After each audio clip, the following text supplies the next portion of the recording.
Bonjour à tous dans cette nouvelle vidéo, j'espère que vous allez tous très bien. Et comme vous le voyez ici, juste au-dessus de moi, là, et oui, effectivement, on va analyser la partie de Julien Song contre Gotham Chess lors du live d'Inoxtag, juste hier.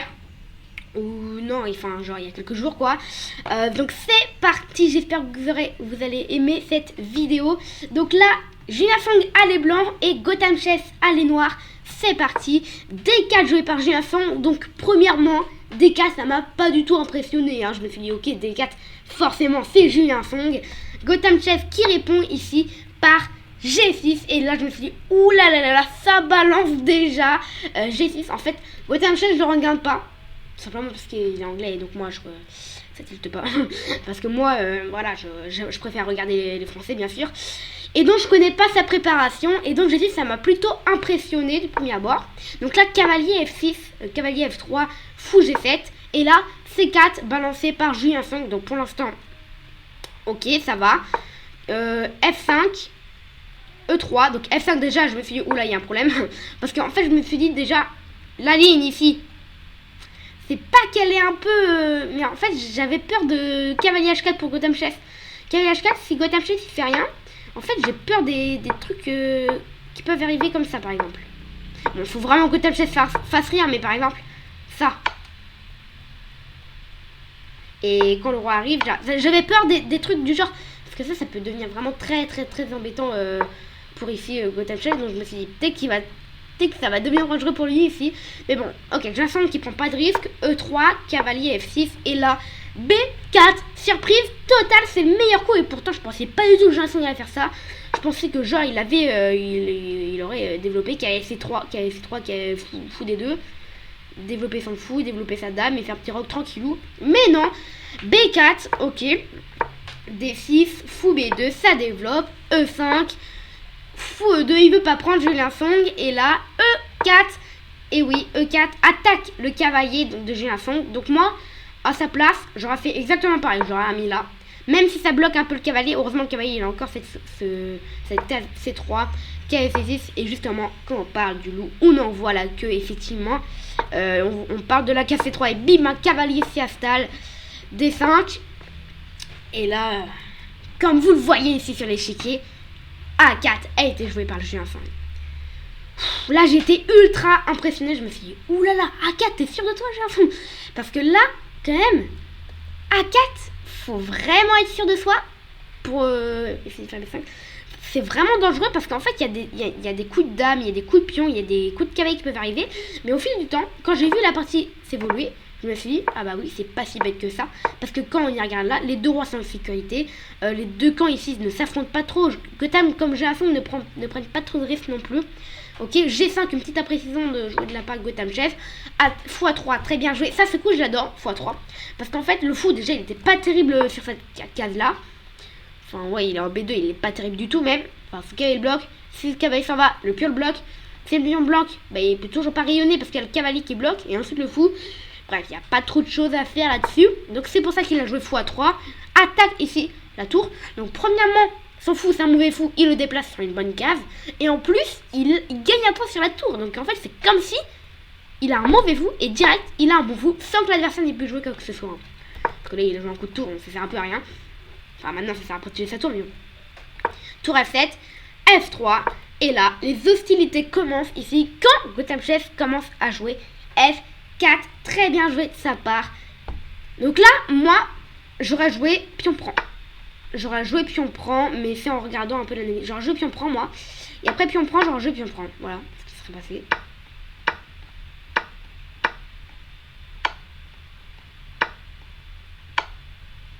Voilà. Et donc, j'aurais perdu une tour face à Gotham Chess.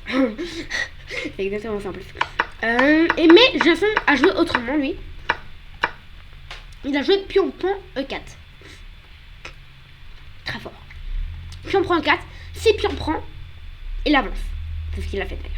Et si pion prend, il reprend. Et cette fois, il n'y a pas le pion pris. Donc il est obligé d'abord de passer par ce pion-là. Et ce pion, on a le temps de le protéger. Par exemple, fou B2 ou un truc du genre. Donc ça, très fort de sa part de Julien Song. Pion prend E3. Ok. Et E5, joué de la part de Julien Song. Si pion prend. Et c'est exactement ce qui s'est passé. Tour prend, dame prend, et pion prend. Donc là, les commentateurs de ce match, c'était Noxtag et un autre joueur, je ne me rappelle plus trop de son nom, mais il était présent aussi. Ils se sont dit au début qu'il y avait Dame prend G5 et que ça gagnait un pion. Mais effectivement, sur Dame prend G5, il y a Tour prend F1 intermédiaire. Et après Tour prend F1, bah ici c'est la catastrophe parce qu'il y a Dame prend Dame simplement. Et ici, bah ouais, le Jason serait roi au bord de l'échec et mat. Donc franchement, c'est bien joué de la part de Jason de l'avoir vu, mais bon, je me doutais un peu qu'il allait l'avoir parce que quand même mettre international ça voit ça. Ok, K d'essai très bien joué de la part de Gotham Chef parce que le cavalier et la tour ici étaient un peu coincés et le jouer son cavalier finalement, bah c'est un peu un bon coup. C6, prise, enfin pion prend C6 et cavalier E4. Donc là, les tours s'échangent comme vous le voyez et ici H6 a été joué par Gotham Chef. Donc en fait, pourquoi? Pour protéger le pion, parce que le pion, ici, il était attaqué 2 fois. Donc, tac, tac, et était défendu qu'une seule fois. Donc Gotham Chef, il a fait un coussin, c'est le joueur H6. Mais le coup qui m'a impressionné, moi, c'était, en fait, tout ça, là. Tout ça, je crois qu'il l'avait vu, Julien Song. Il avait vu que ça pion prend, il avait cavalier E4. Et le problème sur cavalier E4 pour Gotham Chef, c'est que ça attaque ce pion, ça attaque cette tour, et ça attaque cette case, entre guillemets. Cette cave, il menace d'y aller. Franchement, c'est une belle cave. Donc, bim, tour prend, H6. Et maintenant, KD6. Et franchement, Gotham Chess, il est un peu comme ça en train de se dire, oh là là, ça, ce KD, il va m'énerver. Et c'est pour cette raison qu'il a joué KV-B6. KV-B6 attaque le pion. Et si le pion, il bouge, comme il l'a fait, il revient en C8. Et c'était ça son véritable plan. C'était d'enlever ce cavalier de cette cave forte. Et donc comme vous le voyez ici, ça n'a pas trop marché. Parce que là, s'il fait cavalier prend, il y a fou prend intermédiaire. Et là, vous voyez que là, c'est un peu mort. Le roi qui se déplace, mais bon, vous voyez la barre quand même, en plus 2 quand même. Il y a des coups de dame, par exemple, là, il y a peut-être ça. Voilà, Miro. Il y a peut-être ça. La dame qui va venir là, le fou qui peut venir là, attaque... Bref, il y a tellement de trucs. La tour qui peut rentrer comme ça. Il y a beaucoup de trucs finalement pour instituer un son. Donc c'est pour ça ici que il n'a pas fait cavalier prend, mais il a fait fou prend intermédiaire. Donc ici Julien Song, il a récupéré le pion qu'il avait perdu, hein. Vous voyez ici il avait un pion de moins, et ici il l'a récupéré. Forcément ouais, très bien joué de la part des deux camps, enfin sauf de Gotham Chef, il a un peu moins bien joué forcément. Dame D5, dame D3, tour B8, et là Dame G6. J'étais au premier abord impressionné par ce coup parce que je me suis dit, oula, ça allait faire un cavalier en prise. Mais après que j'ai vu que, donc ça fait plus tard presque, j'ai vu qu'il y avait tour F8 échec et mat, je me suis dit, ok, ça c'est ultra bien joué de la part de Julien Song. Et cavalier E7 a été joué de la part de Gotham Chef. Impressionnant. Si fou prend, dame prend, et ici il n'y a plus échec et mat parce que là il y a tour prend. Et ça on voit que là les noirs gagnent large. Non, même sur fou prend il y a même échec et mat. Direct. Donc ouais, c'est large gagnant pour Gotham Chess là-dedans. Donc c'est pour ça qu'il n'y avait plus échec et mat.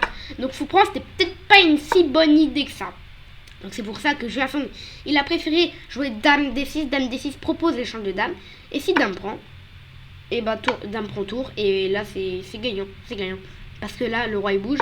Et ensuite qu'est-ce qu'on pourra jouer? Parce qu'il n'y a pas fou prend parce que sinon il y a dame prend échec et mat. Mais ouais, c'est totalement gagnant. Enfin, on va juste là, et on a changé une tour contre un cavalier. Donc franchement, ça fait très bien joué de la part de Julien Song. C'est pour ça que Gotham Chess a voulu changer les tours. Ok, marché conclu, prise, et pas que les tours, même les dames et les fous aussi. Enfin, ouais, les fous. Reprend. Ici, on rentre dans la finale. C'est parti, cavalier E5, cavalier B4. Là, ils vont faire un peu tous les meilleurs coups. Roi G1. Roi E7, on développe le roi, on va dire qu'on développe le roi, on le met au centre en tout cas. Cavalier G4, et vous allez voir que ici, Gotham Chess ne va pas protéger son pion. Il va jouer cavalier C2, attaque, contre-attaque ici l'autre pion. Donc là, la fin il est trop tard pour reculer, hein, il ne peut pas protéger son pion. S'il avance, c'est pris. Il ne peut pas jouer roi E3 parce que sinon il y a le cavalier. Et son cavalier ne peut pas faire grand chose pour protéger le pion, il faudrait aller sur cette case, mais il ne peut pas. Cette cave il peut pas, cette cave il peut pas, cette cave il peut pas, donc en fait il peut pas protéger son pion. Donc c'est pourquoi il a pris prise. Et roi E3, il met son roi au centre comme je vous l'ai dit. Cavalier B3, A6, cavalier C5, et là, cavalier G4. Et là, quand c'est comme ça, je me dis... Oula, il y a un petit problème là. Et oui, il y a un petit problème. Parce que là, le pion va tomber au prochain coup. Et c'est même ce que Gotham Chess a fait. Et après roi D4, je me suis sérieusement inquiétée. Parce que là, Gotham Chess a 3 pions contre 2. Mais vous savez ce qui m'a fait dire que c'était nul? Bon, le premier abord, c'est parce qu'il y a la barre déjà. Et deuxième abord, c'est quand j'ai l'impression qu'il a joué G3 et ensuite H4. J'ai compris, après la prise, que en fait, j'ai l'impression qu'il avait un pion passé de 4 cases, alors que Gotham Chess, il avait un pion passé de 2 cases. De 5 cases et 6 cases. Il avait 2 pions passés. Et donc là, je me suis dit, ah, donc ça veut dire que celui-là, il va plus vite que ces deux-là, même réunis. Ah oui, parce que si ça fait comme ça, on peut savoir qui fait gagne. Bim, c'est Julien. Et en plus, l'autre Gotham Chess, il peut pas faire de gamme. Il peut pas faire de dame parce que la case est protégée par la dame en H8. Donc ça, c'était prévu par Julien. Et donc, comment il fait pour avoir des espions? Parce que le prochain coup, lui, il vole. Hein. Donc Gotham Chess a fait un échec. Le roi bouge. Et en fait, Gotham Chess, il revient avec son roi. Mais pourquoi? Bah, je vais vous l'expliquer. Parce qu'en fait, il s'est dit que si il revient là, pour protéger ses pions par exemple, et ben nous on vient là. Et on menace d'avancer ce pion. Et si Gotham Chess il fait ça pour empêcher le cavalier de venir, et ben là, on vient ici. On peut venir où d'après vous? On peut venir là par exemple. Et là, on menace finalement de jouer ça et de finalement pousser ce pion. Donc ce qu'il a compris, c'est qu'il avait besoin d'avoir son roi pour choper ses pions. Et s'il a besoin de ce roi, ça veut dire que ce roi ne peut pas protéger les deux autres. Ça veut dire que, comme vous l'imaginez, le roi est obligé de partir. Et donc, Jason peut ici manger les pions. Et oui, comme vous vous doutez, ici, c'est fini par faire un bon match nul de la part des deux joueurs. Match nul, très belle partie, franchement. Oh là là là là, c'était extraordinaire. À un moment, il y avait blanc, noir, blanc, noir. Enfin, c'était moins que forcément quand moi je joue, hein, forcément. Mais à un moment, quand même, c'était assez bien. Assez bien, par exemple, ici, je savais que ça allait nul. Mais cet endroit-là, j'ai beaucoup aimé. C'était franchement blanc, un peu plus noir, un peu plus blanc, un peu plus noir. Et après, bon, c'est redevenu. Après, c'était égalité jusqu'à toute la fin. Oui, parce qu'après, quand après les gros joueurs vont en finale, bon, après, on peut se douter ici que c'est un peu un match nul. Par exemple, là, deux cavaliers. Un cavalier ici peut pas faire un match nul. Peut pas gagner ici contre un cavalier et un roi. Enfin, ça va s'annuler de toutes les façons. Donc franchement, très bien joué des deux joueurs. Oh là là là, extraordinaire. Donc maintenant, on va pouvoir directement passer au bilan de la partie. Donc voilà, c'est comme ça. Bilan de la partie. Donc là, on va aller dans moment fort. Vous voyez là, l'ordinateur, il a dit une bonne partie nulle. Mais donc ils ont la chance, hein, Julien Song et Gotham Chess, parce que moi, l'ordinateur me fait pas des compliments comme ça. Hein. Moi, il me dit, punaise, t'as gâché ta chance. Moi, il fait tout le temps des trucs du genre. Allez, parce que je joue moins bien qu'eux, hein, forcément. 90 de précision à peu près pour les deux joueurs. Franchement, incroyable. On peut voir ici sur toute la partie. Donc là, c'était un peu tendu. Un peu l'inverse de tendu, pardon. Là, c'est redevenu un peu le bazar. Et puis, oulala, c'est redevenu nul. Et après, bon, ça, on va pas trop compter comme bazar. Parce que, voilà, en vrai. Ah, peut-être que c'était mon moment préféré. Ah, oui, ah non, c'était pas mon moment préféré. Ah, si, c'était mon moment préféré. C'était là où ils ont échangé presque tout. Et après, après c'était nul. Surtout, vous voyez, la barre, elle a pas bougé. Vous voyez qu'à partir de là, les deux ont fait les meilleurs coups. Bon, ça, c'est pas un meilleur coup, mais bon, ça fait meilleur coup. Et ça, jusqu'à la fin. C'est quand même impressionnant de se dire que ça tient extrêmement longtemps. Donc, ok. Donc là, on peut aller sur le moment fort. Et ils ont joué tous les deux comme un 2400 Hello. Oh là là là là là là là là. Très belle partie. Parce qu'en fait, l'ordinateur, il sait pas trop leur niveau. Si c'est des 100 Hello, l'ordinateur, il leur a jamais noté ça comme un 2400. Il leur a joué comme un 1100. Peut-être. Oui. Et vu qu'il sait pas son niveau, bah il se réfère au classement en fait. Là, si j'aurais joué comme ça, l'ordinateur il leur a dit t'as joué comme à 2550, là faut arrêter. Il leur a dit ça. Donc en vrai, super bien joué des deux joueurs, franchement. J'ai trop envie d'avoir leur niveau parce que là c'est trop beau à voir. En tout cas, j'espère que ça vous aura fait plaisir que j'analyse cette partie avec vous. Et donc, comme toujours, on peut se dire à demain pour la prochaine vidéo. Ciao!